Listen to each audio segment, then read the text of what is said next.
The blood-red sunset painted the Montana sky as Winona Fisher stood trembling by the Eagle River, her soaked dress clinging to her thin frame while tears mingled with the droplets of water cascading down her cheeks.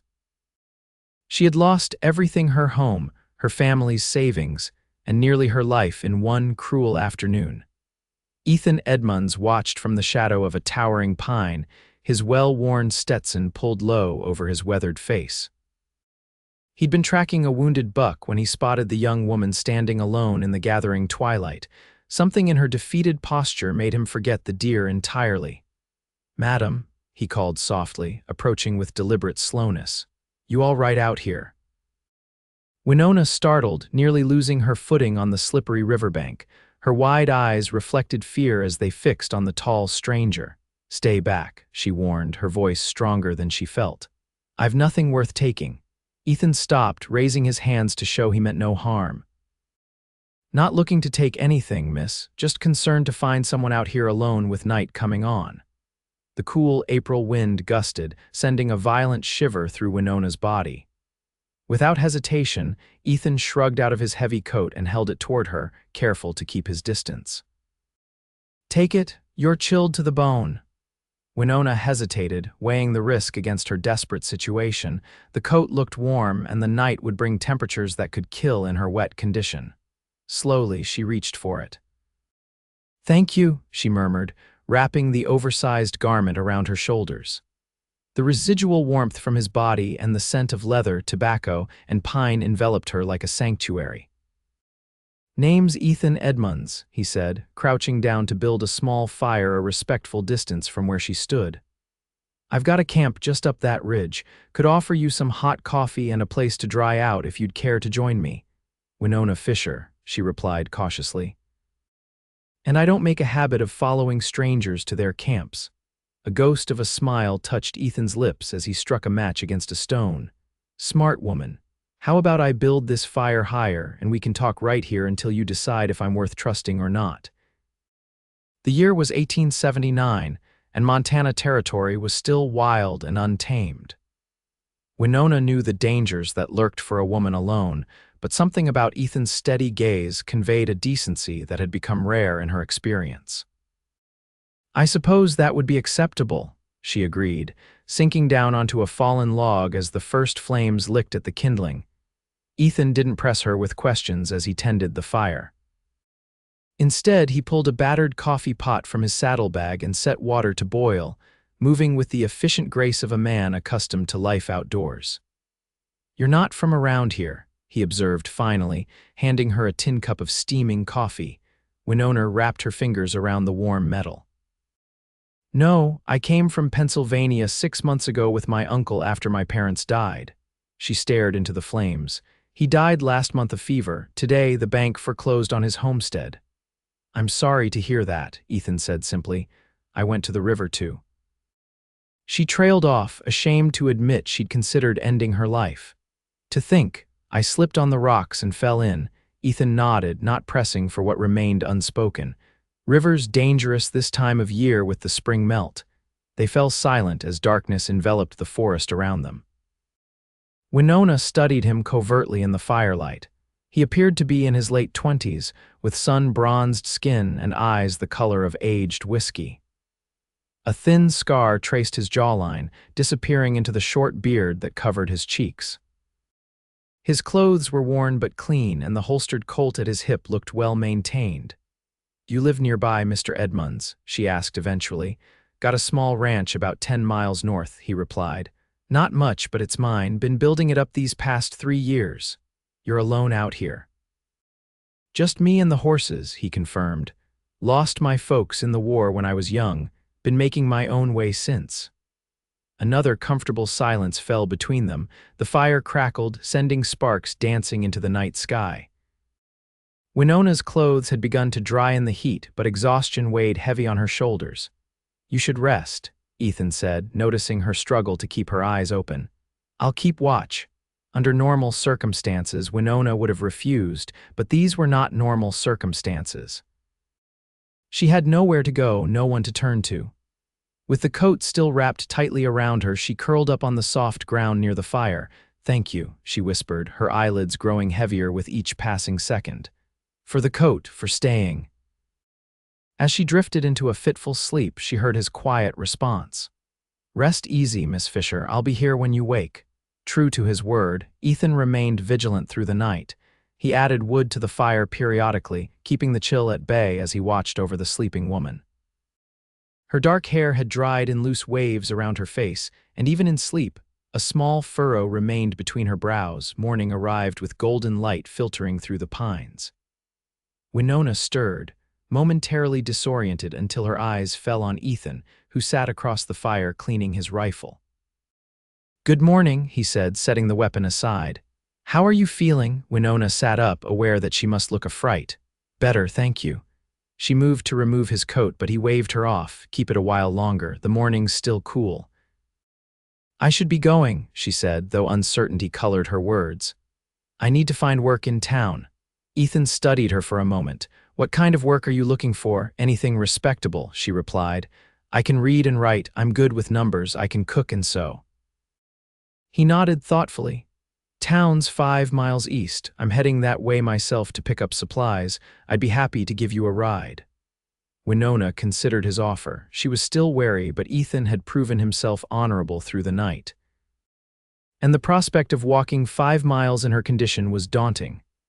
I would appreciate that, Mr. Edmunds. Just Ethan is fine, he replied, packing up his few belongings. My horse is tied just up the hill. Think you can make the climb? Winona squared her shoulders. I'm stronger than I look. A small smile touched his lips. I don't doubt that for a moment, Miss Fisher. The climb was steeper than she anticipated, and Winona was breathing hard by the time they reached Ethan's horse, a magnificent chestnut gelding with intelligent eyes. This is Thunder, Ethan introduced, stroking the animal's neck. He's steady as they come. He helped her mount, then swung up behind her. Winona stiffened at their proximity, acutely aware of his solid presence at her back. Sorry for the close quarters, he said, keeping a respectful distance as much as possible. It's not far to town. As they rode, Ethan pointed out landmarks and shared bits of local knowledge. Winona gradually relaxed, asking questions about the territory and its people. What brought you to Montana? She inquired as they crossed a meadow dotted with wildflowers. The war left Texas with too many ghosts, he answered after a thoughtful pause. I drifted north, worked cattle drives, did some scouting for the army. Eventually found this valley and decided to put down roots. It's beautiful country, Winona admitted, gazing at the distant mountains still capped with snow.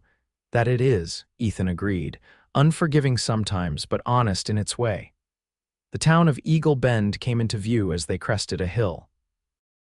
It was larger than Winona had expected, with several streets of wooden buildings and even a church steeple rising above the rest. Market day, Ethan observed, nodding toward the wagons and horses lining the main street. Good timing for you, might be folks hiring. He helped her dismount in front of the general store, her borrowed coat still wrapped around her shoulders. I should return this to you, Winona said, beginning to shrug it off. Keep it until you're settled, Ethan insisted. I need to see to some business, but I'll be around town most of the day. Perhaps we could meet for a meal later. I could introduce you to some people who might help with work. Winona hesitated only briefly. That would be kind, thank you.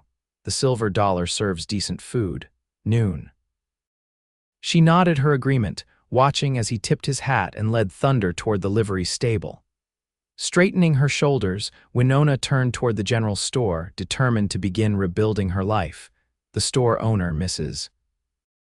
Abigail Porter, was a sharp-eyed woman in her 50s who looked Winona up and down with undisguised curiosity.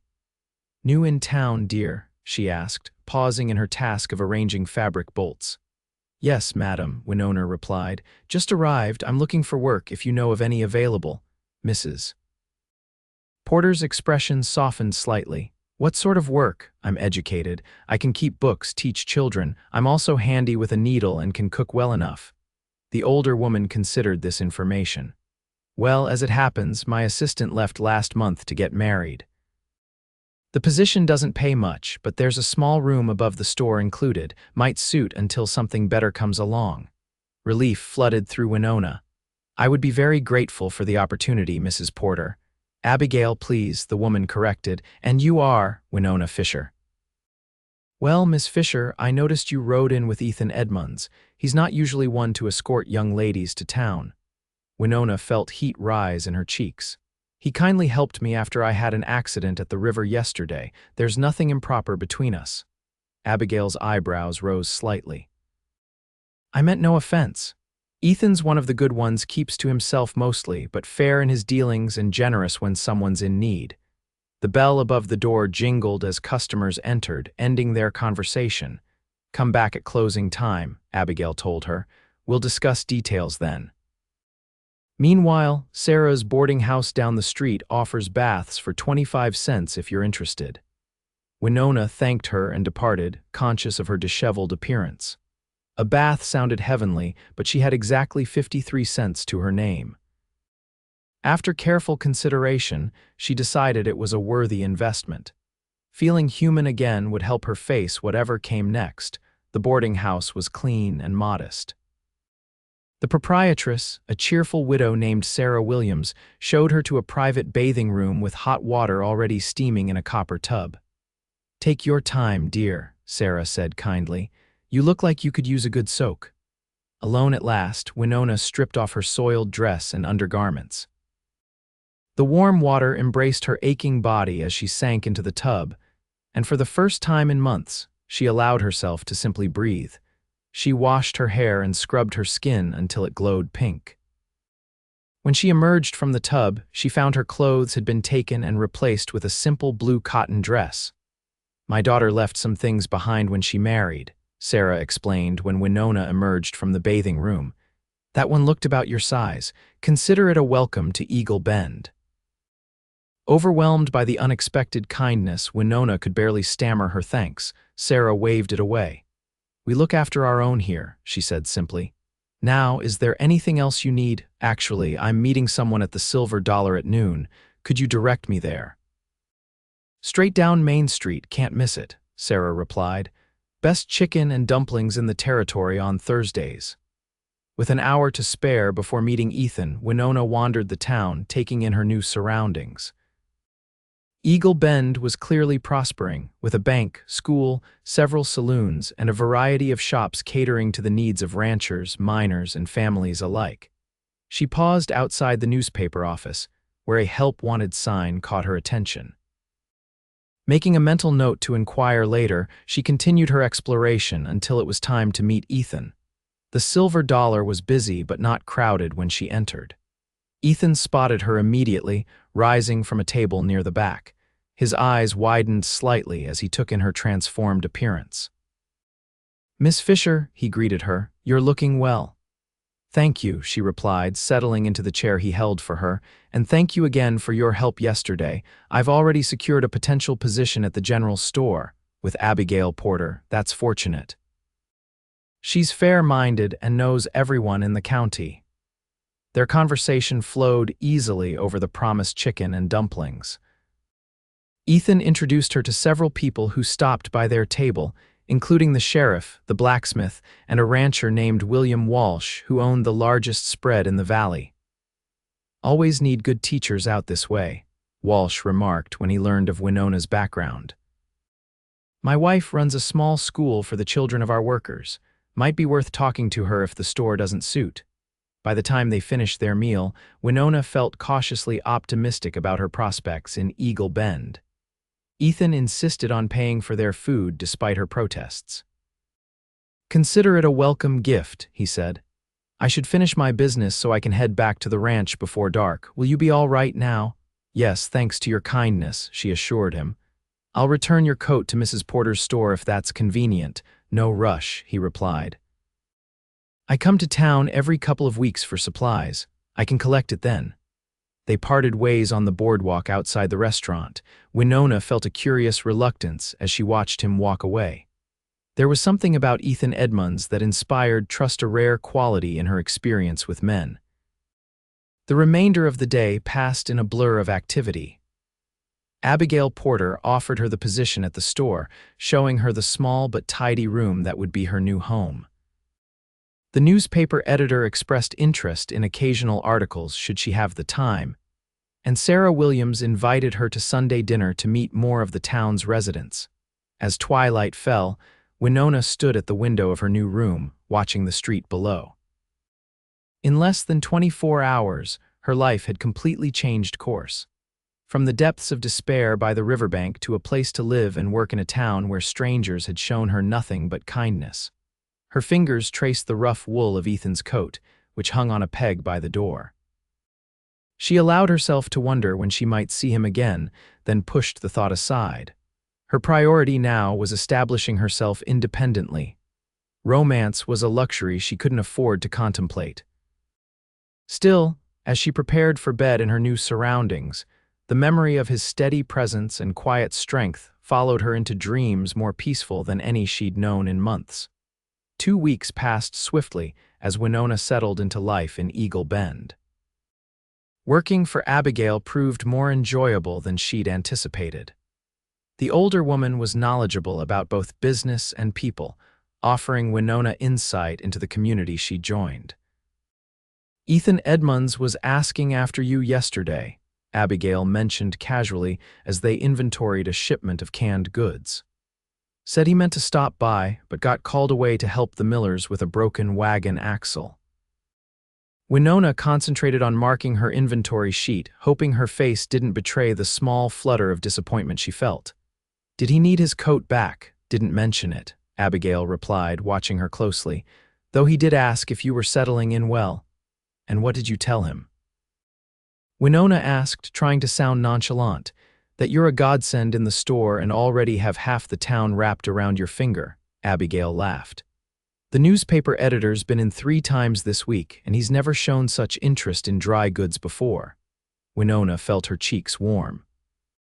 Edgar Thompson, the middle-aged editor of the Eagle Bend Gazette, had indeed been attentive, offering her a regular column writing about a lady's perspective on frontier life.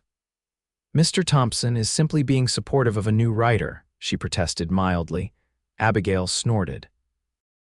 "If you believe that, you're not as observant as I thought, but never mind him. There's the spring social coming up next Saturday. The whole county turns out for dancing and socializing. You should plan to attend." "I don't know anyone well enough to—" "Nonsense," Abigail interrupted. "You know me and Sarah Williams and half the ladies who shop here. Besides, it's the perfect opportunity to meet everyone at once." Before Winona could form another objection, the bell above the door chimed. She turned to greet the customer and found herself looking into the warm brown eyes of Ethan Edmunds. "Good morning, ladies," he said, removing his hat. "Hope I'm not interrupting." "Not at all," Abigail replied cheerfully. "We were just discussing the spring social." "You'll be attending, won't you, Ethan?" He shifted slightly, his eyes meeting Winona's briefly. "Hadn't given it much thought." "Well, you should," Abigail persisted. "Miss Fisher here needs a proper introduction to society, and you could use a night away from those horses of yours." Winona felt mortified by Abigail's transparent matchmaking. "Mr. Edmunds, your coat is upstairs. Let me fetch it for you." "No rush," he replied easily. "Actually came in for supplies, running low on coffee and flour." As Winona gathered his requested items, she was acutely aware of him conversing with Abigail about local matters. He had a pleasant, low voice that carried just enough to catch fragments about cattle prices and the condition of the North Pasture Road. "Will there be anything else?" she asked when she returned with his supplies. "That should do it," he confirmed, counting out money for his purchases. Then, after a moment's hesitation, he added, "About that social Mrs. Porter mentioned, would you consider attending with me, Miss Fisher? As friends, of course." Winona was caught off guard by the invitation. That's very kind, but I wouldn't want to impose." "No imposition," he assured her. "Those gatherings can be overwhelming for newcomers.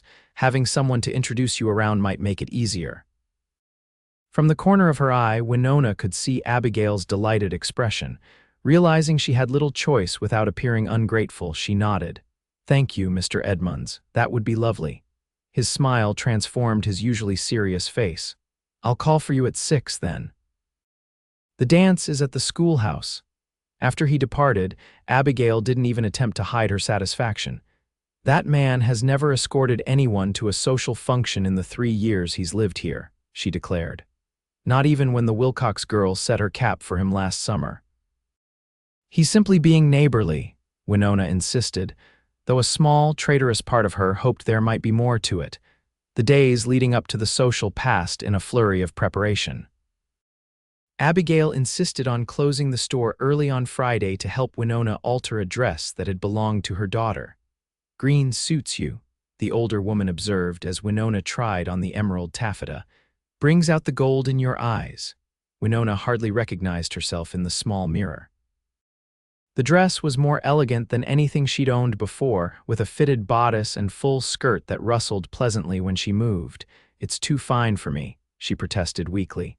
"Nonsense," Abigail declared. "Every woman deserves pretty things, especially for dancing." On Saturday evening, Winona's nerves were stretched taut as she prepared for Ethan's arrival. She had twisted her dark hair into an elegant knot at the nape of her neck, with a few curls left free to frame her face as Abigail had suggested. Precisely at 6, she heard his knock on the store's back door. Taking a deep breath, she descended the stairs and opened the door. Ethan stood on the threshold, freshly shaved and dressed in what were clearly his best clothes: dark trousers, a white shirt, and a black vest.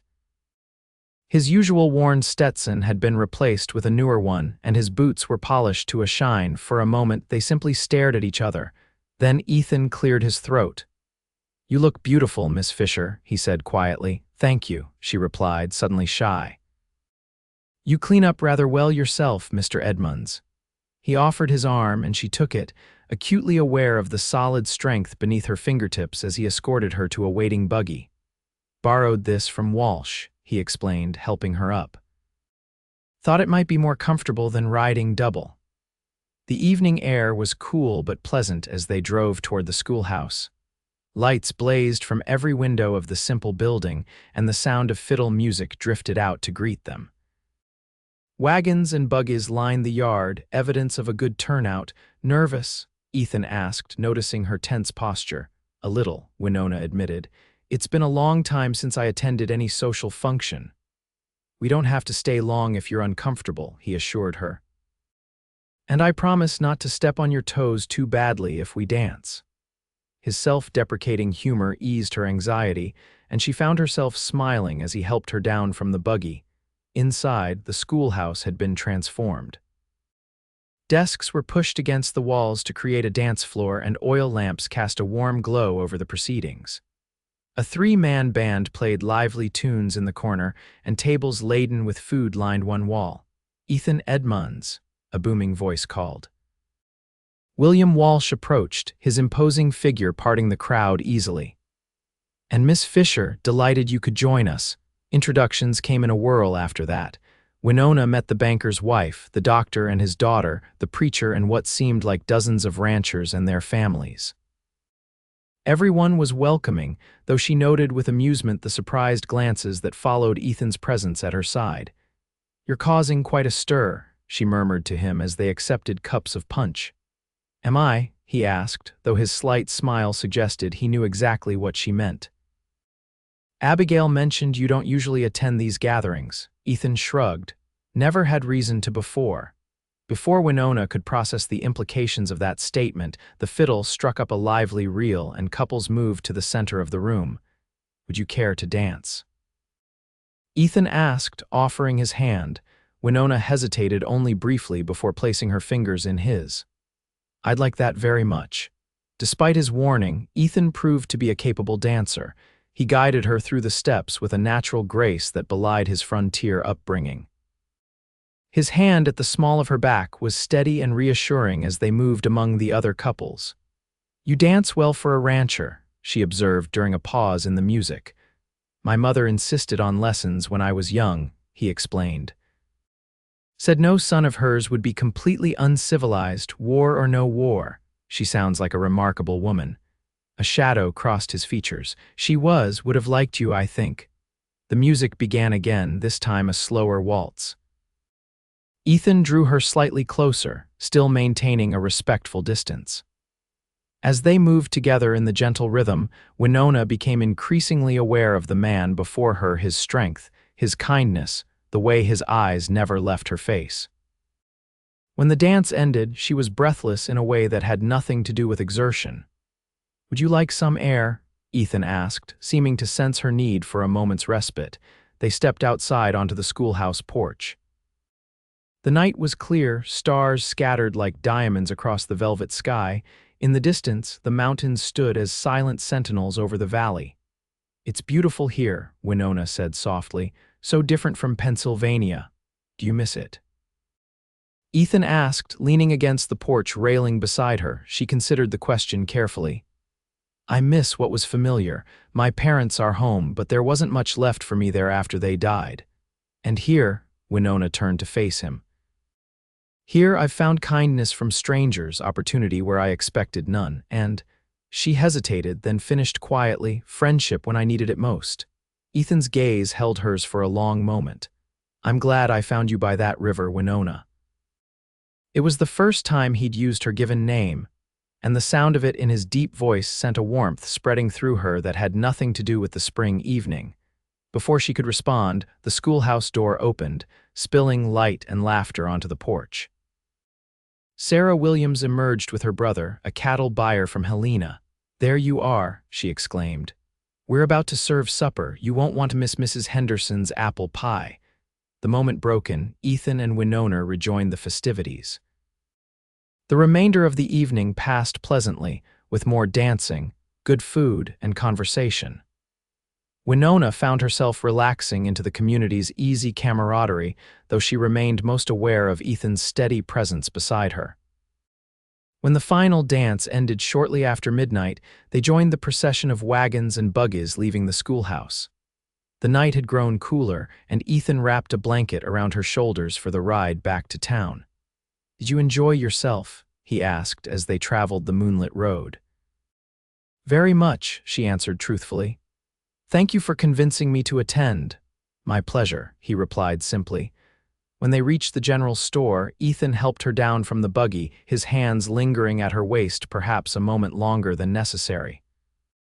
"I should collect my coat before I leave," he said, though he made no move to do so. "Of course," Winona replied. "Would you like to come up while I fetch it?" The question hung between them, innocent yet somehow charged with unspoken meaning. Ethan seemed to consider it carefully before shaking his head. "Better not," he said quietly. "It's late and people talk in small towns." Winona felt simultaneously disappointed and relieved by his restraint. "You're right, of course, I'll bring it down." When she returned with his coat, Ethan accepted it with a nod of thanks. "I'll be back in town next Saturday for supplies," he said. "Perhaps we could have dinner again." "I'd like that," she replied, surprised by how much she meant it. He hesitated, then gently took her hand and raised it to his lips. The gesture was old-fashioned and courtly, at odds with his rugged appearance. "Good night, Winona," he murmured. "Thank you for the dance." "Good night, Ethan," she whispered, her skin tingling where his lips had touched.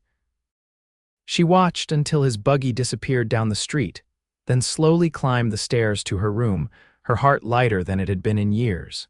Spring blossomed into early summer as Winona established herself in Eagle Bend. Her column in the Gazette gained popularity, focusing on practical advice for frontier women rather than the fashion notes Edgar had initially suggested. Abigail promoted her to assistant manager of the store, increasing her modest salary accordingly. Throughout these changes, her friendship with Ethan deepened. True to his word, he came to town regularly, and they often shared meals at the Silver Dollar. Occasionally, he invited her to ride out to his ranch on Sunday afternoons, always ensuring they returned well before dusk to protect her reputation. The first time she saw his homestead, nestled in a sheltered valley with a creek running along one boundary, Winona understood why he'd chosen this place to build his life.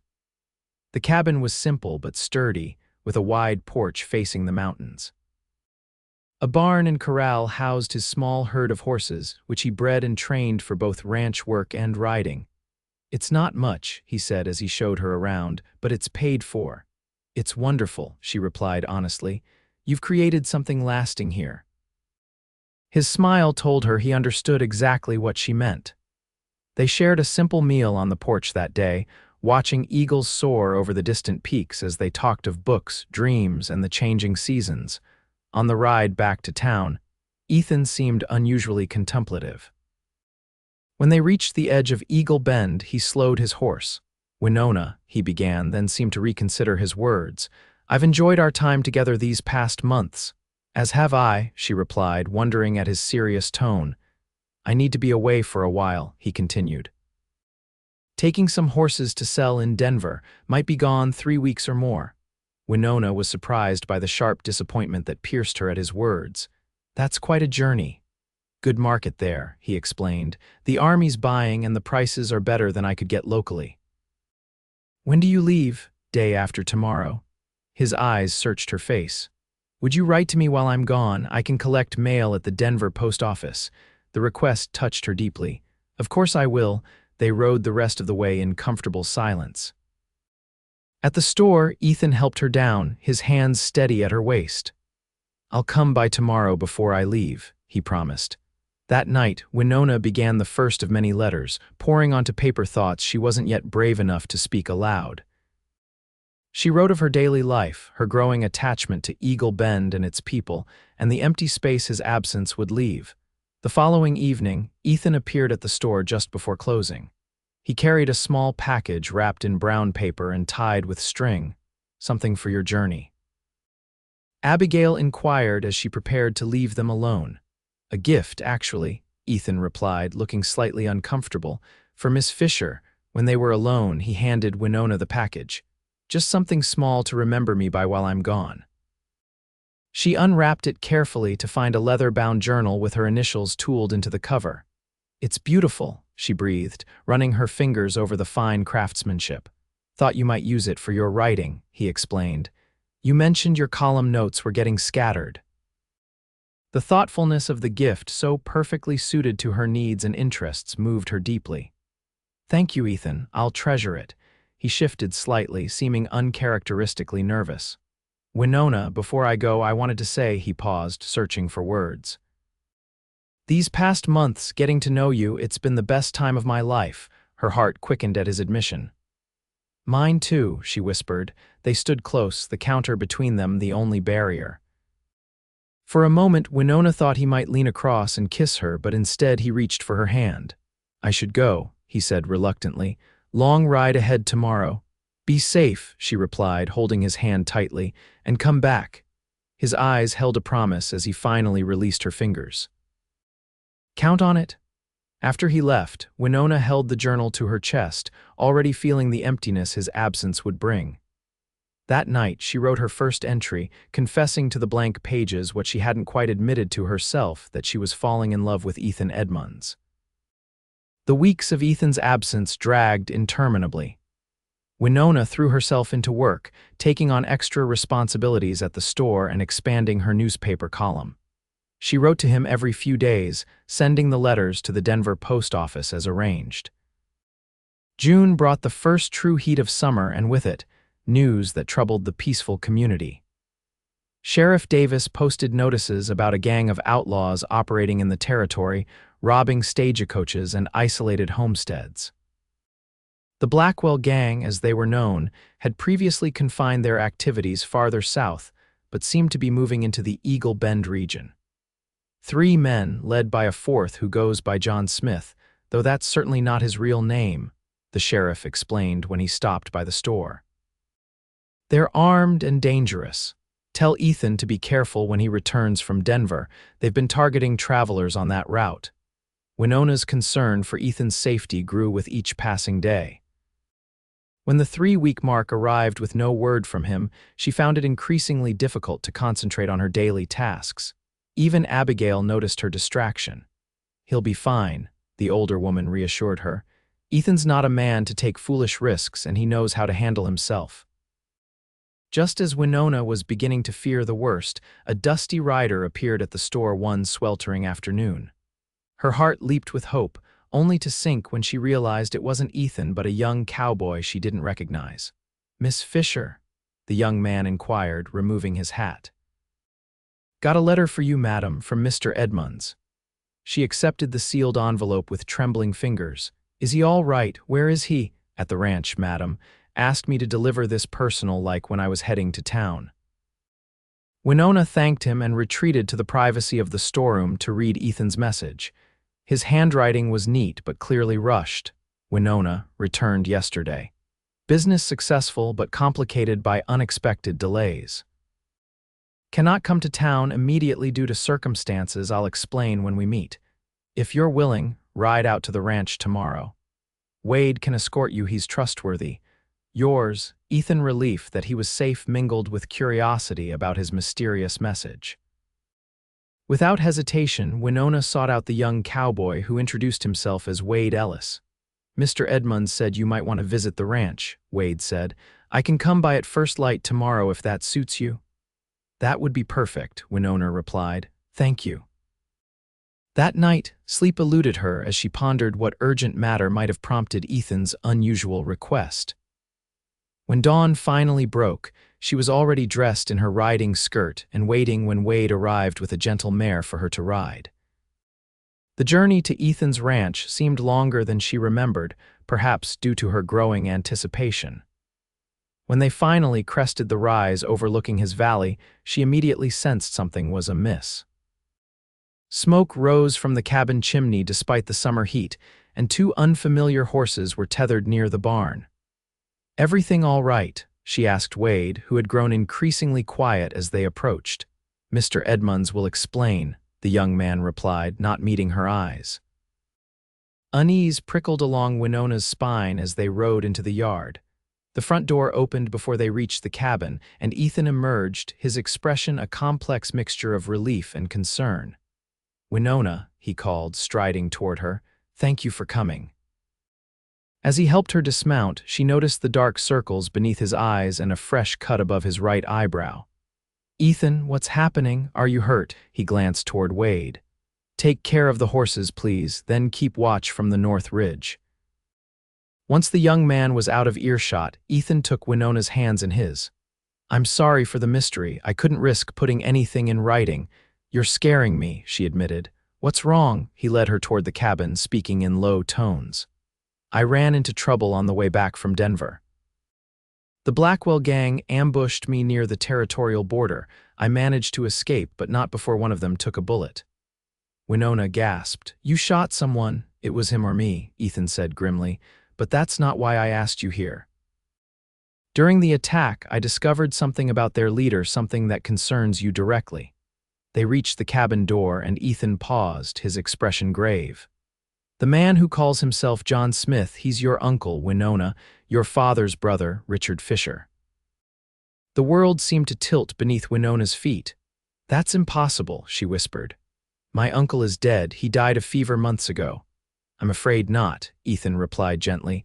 "And there's more. He's inside, wounded, not by me, by one of his own men who turned on him when their last robbery went wrong." Winona stared at the closed door, struggling to process this revelation. "Why bring him here? Why not take him to the sheriff?" "Because before I realized who he was, he told me something I need you to hear." Ethan's eyes held her steadily. "It's about your parents' deaths." With those words, the last of Winona's resistance crumbled. She nodded numbly, allowing Ethan to guide her into the cabin. The interior was dimly lit, heavy curtains drawn against the summer sun. A man lay on Ethan's bed in the corner, his breathing labored. Even in the poor light, the family resemblance was unmistakable, the same sharp jawline as her father, the same deep-set eyes. "Richard," she whispered, approaching cautiously. The man turned his head, pain etching lines around his mouth. "Winona," he croaked, "didn't think I'd see you again." "You let me believe you were dead," she accused, anger suddenly flaring through her shock. "You abandoned me." Richard Fisher coughed weakly. "Wouldn't be the first time, would it? Left you with your parents when you were just a girl, left you in Eagle Bend when I ran out of money and options." "What do you mean?" Winona demanded. "What about my parents?" The wounded man's eyes flickered to Ethan, who stood silently by the door. "Tell her," Richard rasped. "I'm too far gone to waste breath on pretty words." Ethan moved to Winona's side. "Your uncle came to me this morning after Wade found him collapsed near my property line. He knew he was dying and wanted to confess." Confess what? Winona whispered, though part of her already knew the terrible answer. Your parents didn't die in an accident, Winona, Ethan said gently. According to Richard, he arranged their deaths to gain control of your father's savings and the family property in Pennsylvania.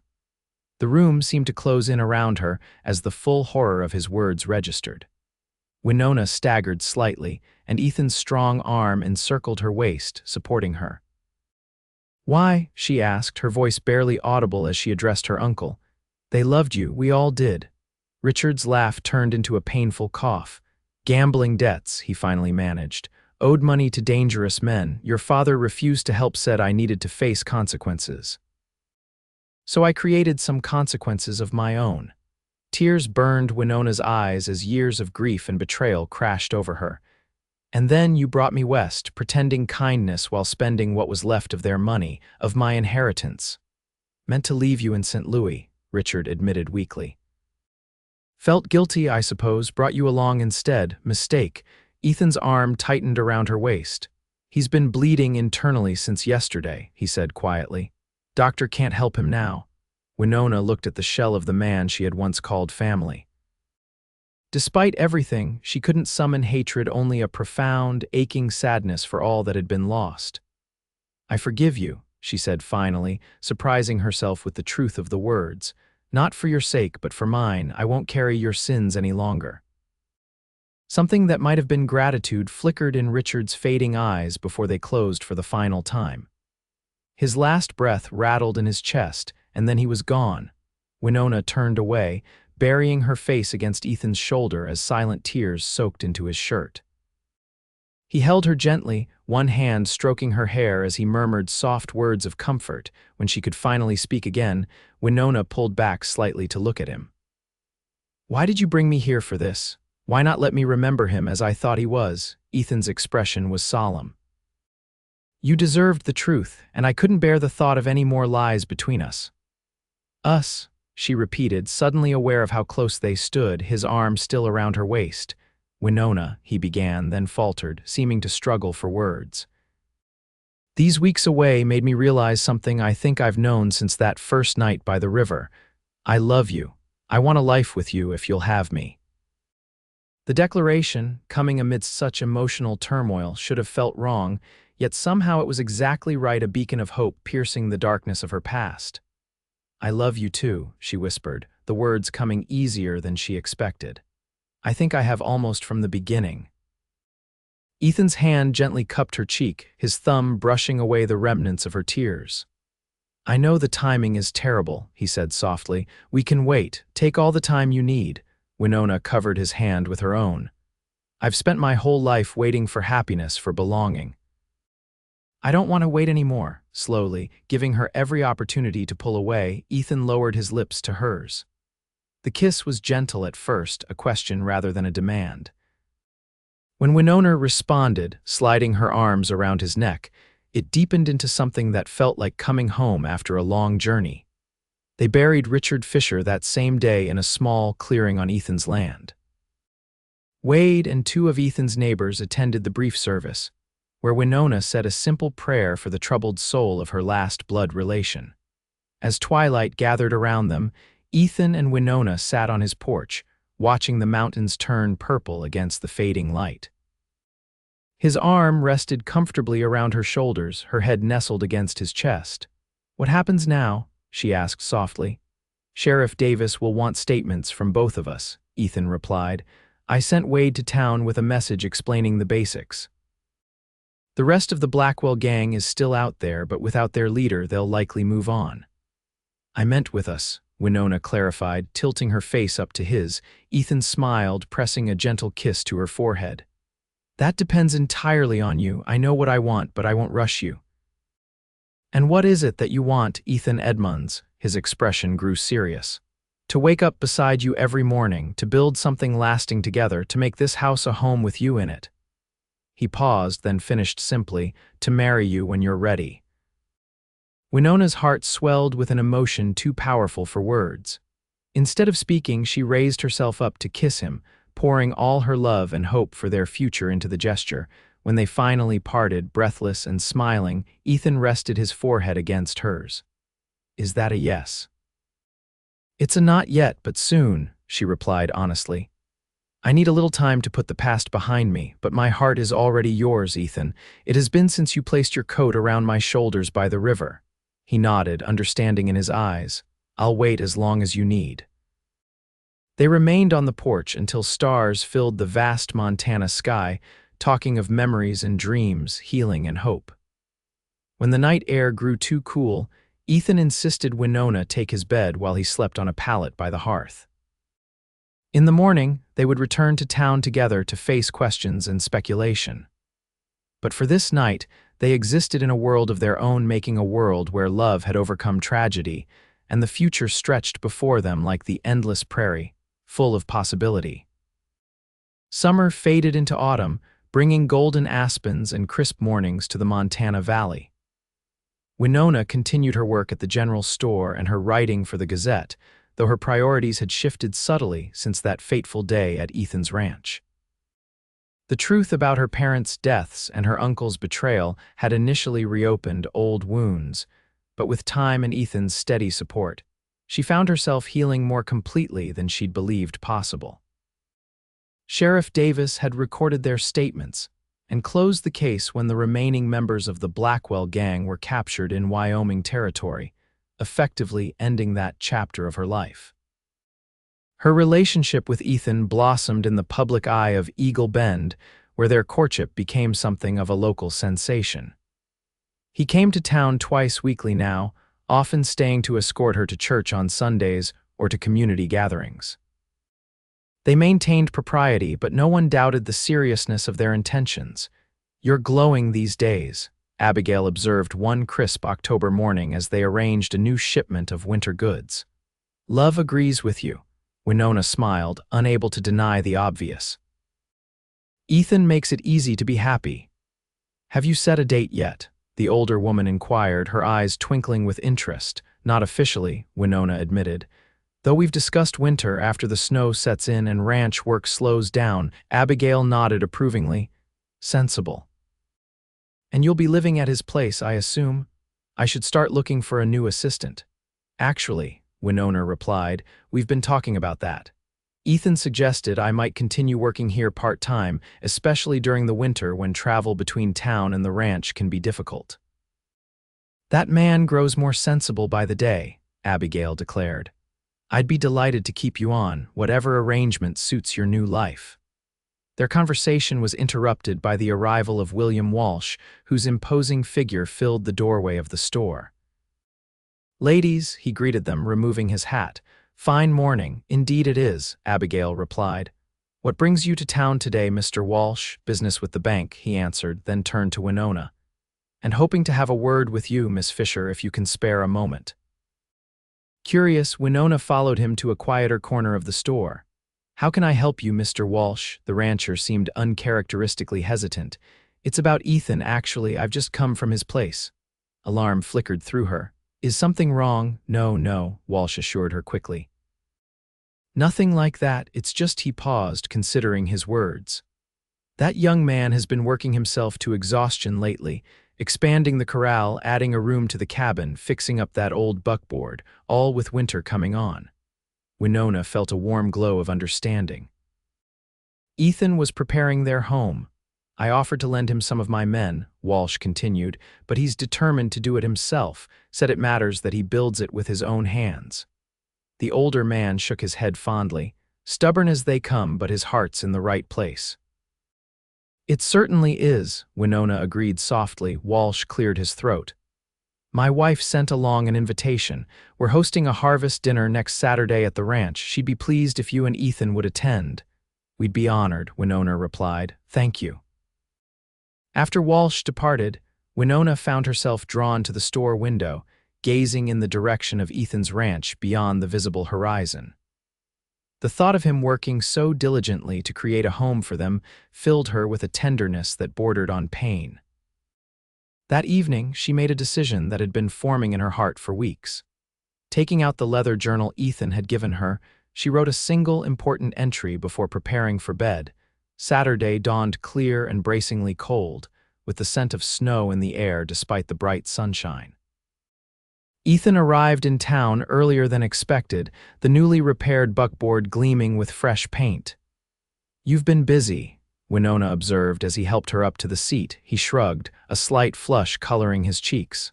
"Wanted it to look nice for the Walsh dinner." As they drove through town, Winona noticed he'd packed more than seemed necessary for an evening gathering. A large crate covered with a blanket occupied the back of the wagon. "What's all that?" she inquired. "Supplies," he replied vaguely. "Need to stock up before the first snow." Rather than taking the direct route to the Walsh ranch, Ethan turned the horses toward the river road, a longer but more scenic path. "Are we taking the scenic route?" Winona asked, puzzled by the detour. Ethan's smile held a hint of mischief. "Thought we might stop somewhere along the way." "If you don't mind." Understanding dawned as they approached a familiar bend in the river, the very spot where they had first met 6 months earlier. Ethan drew the horses to a halt in a small clearing overlooking the water. "Recognize it?" he asked softly. Winona nodded, suddenly unable to speak past the lump in her throat. The riverbank looked different in autumn dress, the willows turned golden and the water running clearer and lower than in spring. Ethan helped her down from the wagon, then reached into his coat pocket. "I've been carrying this around for weeks, waiting for the right moment," he said, producing a small wooden box. "Then I realized there's only one place that would truly be perfect." He opened the box to reveal a delicate gold ring set with a small but flawless diamond that caught the afternoon sunlight. "Winona Fisher," he said, his voice steady despite the emotion evident in his eyes. "That night by this river changed my life in ways I never imagined possible. I found not just a woman to love, but a partner to share my dreams. Will you marry me? Not someday, but soon as you're willing." Tears blurred Winona's vision as she looked from the ring to the man holding it. "Yes," she whispered, then more firmly, "Yes, Ethan, I will marry you." His smile was radiant as he slipped the ring onto her finger, then gathered her into his arms for a kiss that promised a lifetime of such moments. When they finally parted, Winona rested her head against his chest, listening to the steady beat of his heart. "I have something to show you," she said after a moment, reaching into her pocket for the journal. "I made a decision last night." She opened to the page where she'd written her most recent entry and handed it to him. Ethan read the single line aloud. "November 15th, 1879. He looked at her questioningly. "That's the date I'd like to become your wife," Winona explained. 1 month from today." Surprise and joy transformed his features. "You're certain? We can wait longer if you need," she silenced him with a finger to his lips. "I'm certain." "The cabin will be ready by then, won't it?" "It will," he confirmed. "The new room is nearly finished, but what about the store, the newspaper?" "Abigail already knows I plan to continue part-time," Winona assured him. "And Edgar has agreed to let me submit my column by mail when weather prevents travel to town." She smiled up at him. "I've thought of everything, you see. I'm quite determined." Ethan laughed, lifting her off her feet in a joyful embrace. "November 15th it is, then." Setting her down, he gestured toward the crate in the wagon. "I should probably tell you what's really in there." Curious, Winona watched as he removed the blanket to reveal not supplies but a picnic basket, a bottle of wine, and 2 crystal glasses. "I'd planned to ask you today regardless," he admitted. "Brought along a celebration, just in case you said yes." Touched by his thoughtfulness, Winona helped him spread a blanket on the ground overlooking the river. They shared a simple meal of bread, cheese, and preserved fruits, toasting their future with the wine Ethan had saved for a special occasion. As the afternoon light began to fade, they reluctantly packed up their impromptu celebration. The Walsh dinner still awaited them, and now they had engagement news to share with their friends. "We should come back here sometimes," Winona suggested as they prepared to leave, "to remember our beginning." Ethan nodded, his arm around her shoulders as they looked out over the flowing water. "This spot will always be sacred to me," he said softly. "It's where I found you and myself." They arrived at the Walsh ranch just as lanterns were being lit along the driveway, casting a warm glow over the imposing main house. Several wagons and buggies were already parked in the yard, indicating a sizable gathering. Mrs. Walsh, A formidable woman whose stern appearance belied her kind heart greeted them at the door. Her sharp eyes immediately spotted the ring on Winona's hand. "Well, well," she said, a rare smile softening her features. "It appears we have more than the harvest to celebrate this evening." Word of their engagement spread quickly through the gathering. Abigail Porter beamed with satisfaction, while Sheriff Davis slapped Ethan on the back with enough force to make him stumble. Even Edgar Thompson offered sincere congratulations, though Winona had long suspected he harbored feelings for her beyond friendship. "November 15th, Mrs. Walsh repeated when they announced their chosen date. "That's hardly any time at all for preparations." "We don't need anything elaborate," Winona explained. "Just a simple ceremony with our friends present." "Nonsense," the older woman declared.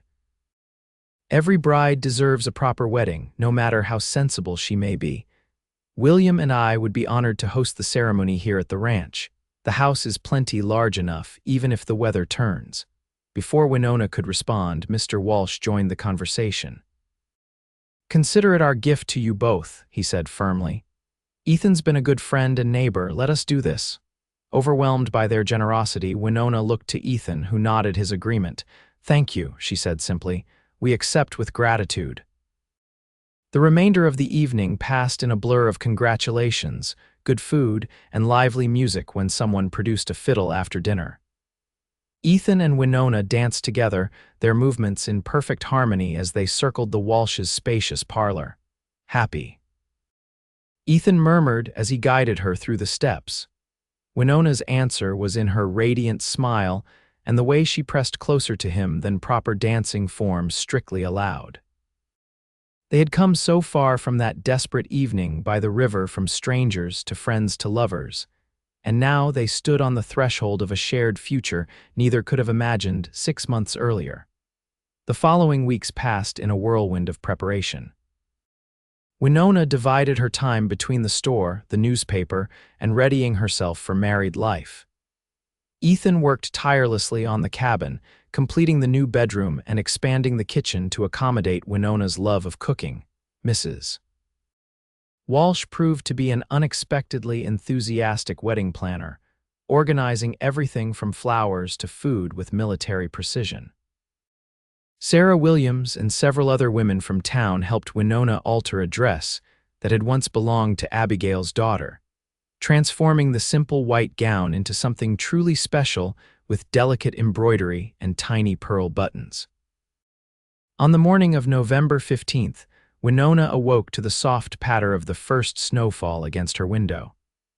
The world outside was transformed into a glistening white landscape that seemed created especially for this day. Abigail arrived early to help her prepare, bringing hot chocolate and maternal affection. "Your parents would be proud of the woman you've become," she said as she arranged Winona's dark hair in an elegant style. "And they would approve of Ethan. He's a good man." "The best man," Winona agreed softly, touching the locket around her neck that contained a tiny photograph of her parents, her one keepsake from her previous life. By mid-afternoon, they were ready to depart for the Walsh Ranch. The snowfall had stopped, leaving behind a pristine blanket that sparkled in the weak winter sunshine. Ethan had arranged for Sarah's brother to drive Winona to the ceremony, maintaining the tradition that the groom shouldn't see his bride beforehand. The Walsh home had been transformed with evergreen boughs, red berries, and dozens of candles that cast a warm glow throughout the rooms. Guests had arrived despite the snow. Nearly the entire population of Eagle Bend and surrounding homesteads had turned out to witness the union of two people who had become beloved members of their community. Winona paused in the entrance hall, suddenly overwhelmed by the reality of the moment. 6 months ago, she had stood shivering by a river, contemplating the end of her life. Now she was about to begin a new one, surrounded by friends who had become family. Mrs. Walsh appeared at her side, resplendent in her best dress. "Ready, my dear. Everyone is waiting, and your young man looks about to jump out of his skin with anticipation." With a deep breath, Winona nodded.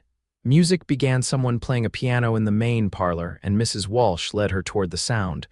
The room fell silent as she entered. Flowers and greenery adorned every surface, but Winona saw nothing but Ethan, standing tall and handsome by the fireplace, his eyes finding hers immediately.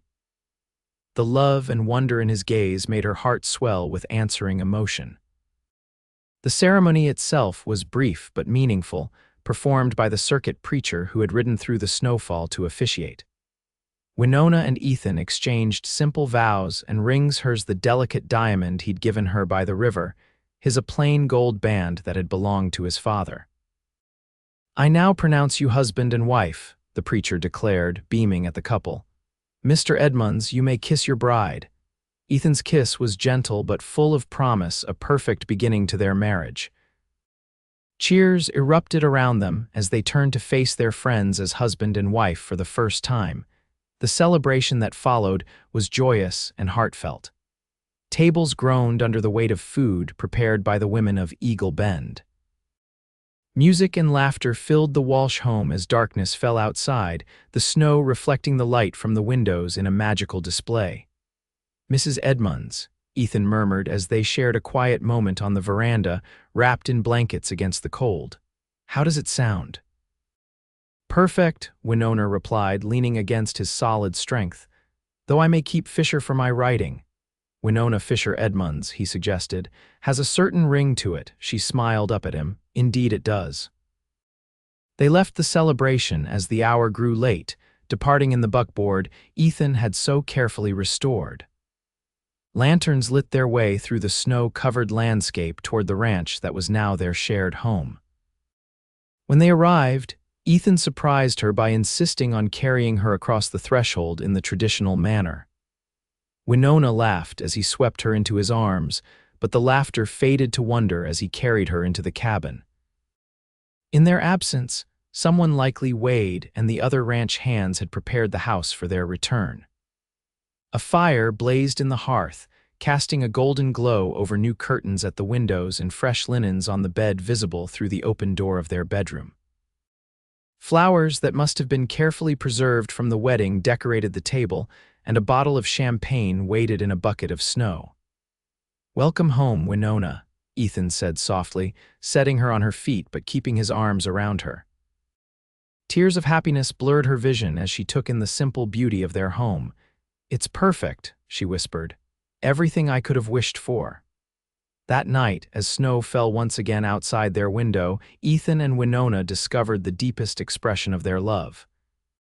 Their coming together was tender and passionate, a perfect union of hearts and bodies that left them breathless with wonder and joy. Later, as Ethan slept beside her, Winona gazed at his beloved face in the dying firelight. She thought of the journey that had brought them to this moment, from desperate strangers, meeting by a river, to husband and wife sharing a home and a future. "Thank you," she whispered, pressing a gentle kiss to his shoulder. "For your coat and for staying." Ethan stirred, drawing her closer in his sleep, as though even unconscious he needed her near. Winona settled against him, profoundly grateful for second chances and the courage to embrace them. Outside, the river that had witnessed their beginning continued its eternal journey through the Montana wilderness. Its waters flowing beneath ice now, but unstoppable in their course, much like the love that had blossomed on its banks, and would continue to grow through all the seasons of their shared life. 5 years later, on a warm spring morning, Winona Edmunds stood on the porch of their expanded cabin, watching her husband teach their 3-year-old son, James, to ride his first pony. The small boy's delighted laughter carried across the yard as Ethan led the gentle animal in a careful circle. "Not too fast," she called, one hand resting protectively on her swollen belly where their second child grew. Ethan grinned up at her. "He's a natural, just like his mother." Indeed, Winona had become an accomplished horsewoman in the years since their marriage. The ranch had prospered under their joint management. Expanding to include a small herd of cattle alongside the horses, Ethan continued to breed and train.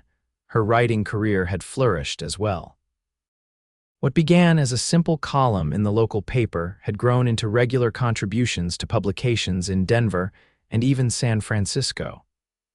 Her stories of frontier life from a woman's perspective had found an eager audience, providing a modest but steady income that supplemented the ranch's earnings.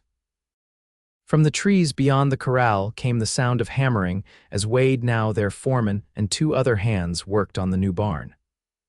The original structure had become too small for their growing operation, a testament to how much they had achieved in 5 short years.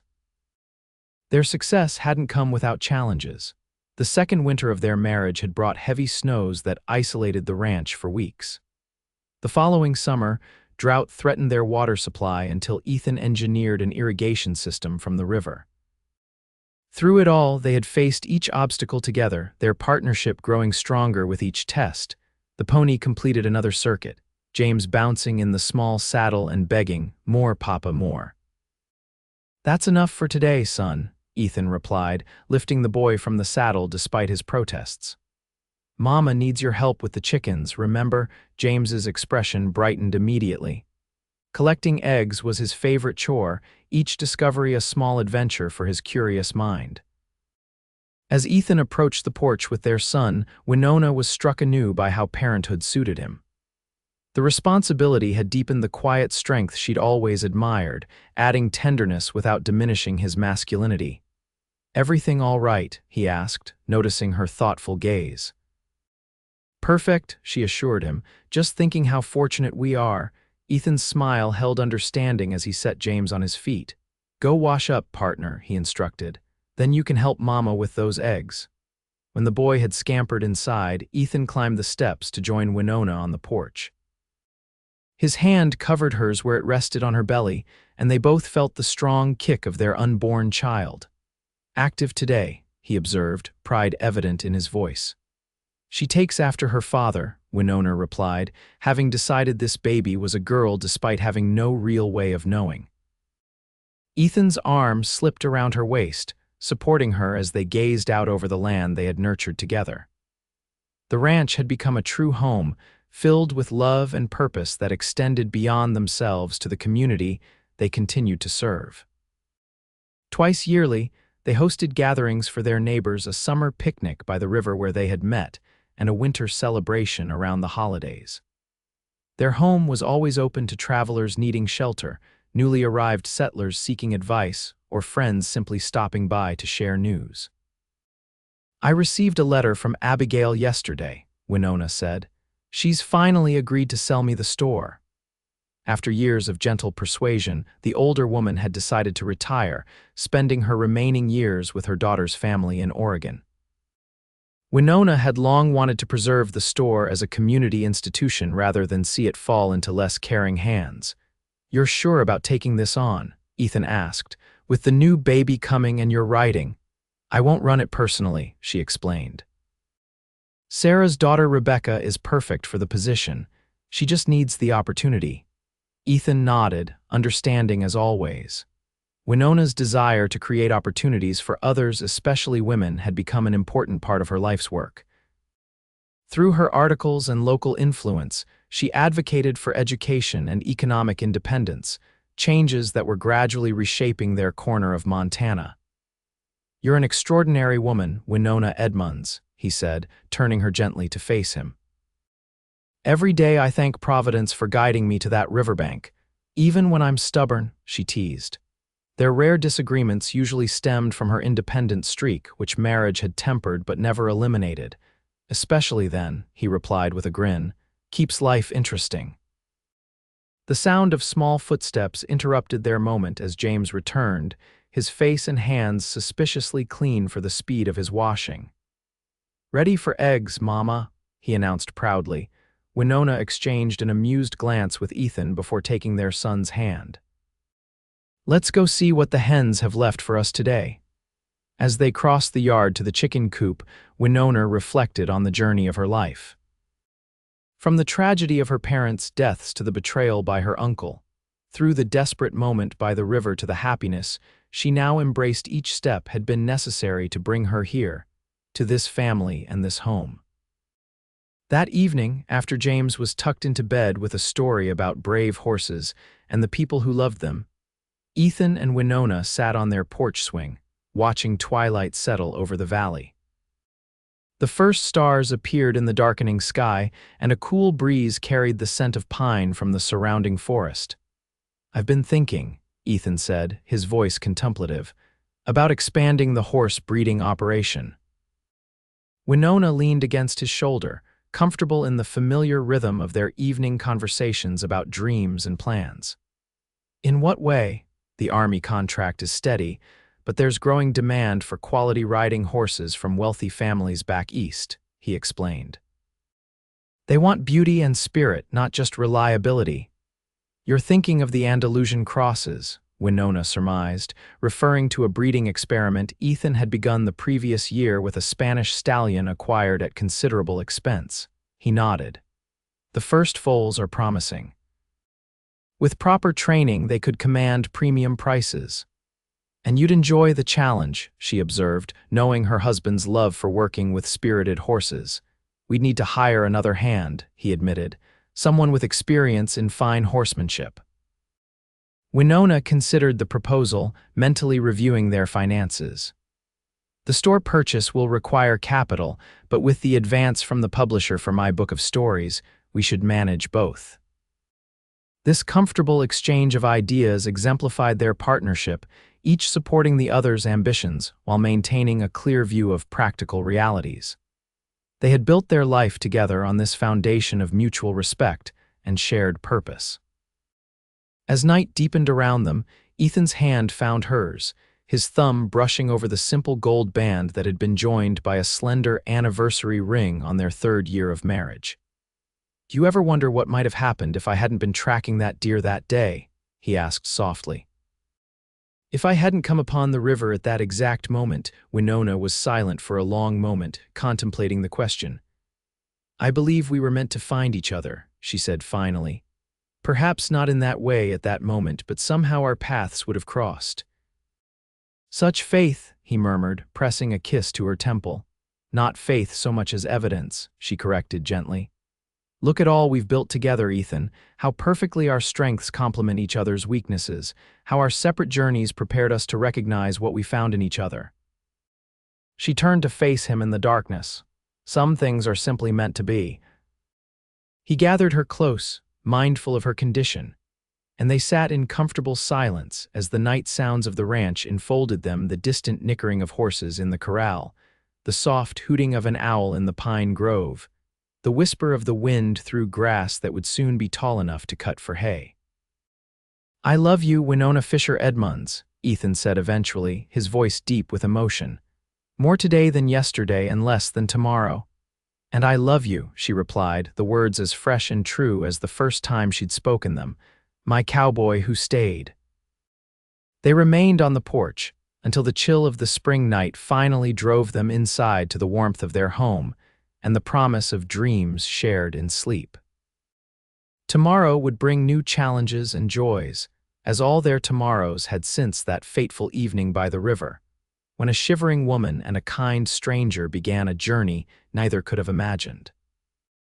Their love story, born in a moment of desperation and compassion, had become the foundation for a life rich in purpose and meaning, not just for themselves but for their son, their unborn daughter, and the community that had embraced them. Like the river that had witnessed their beginning, it would continue to flow, strong and true, through all the seasons of their lives together.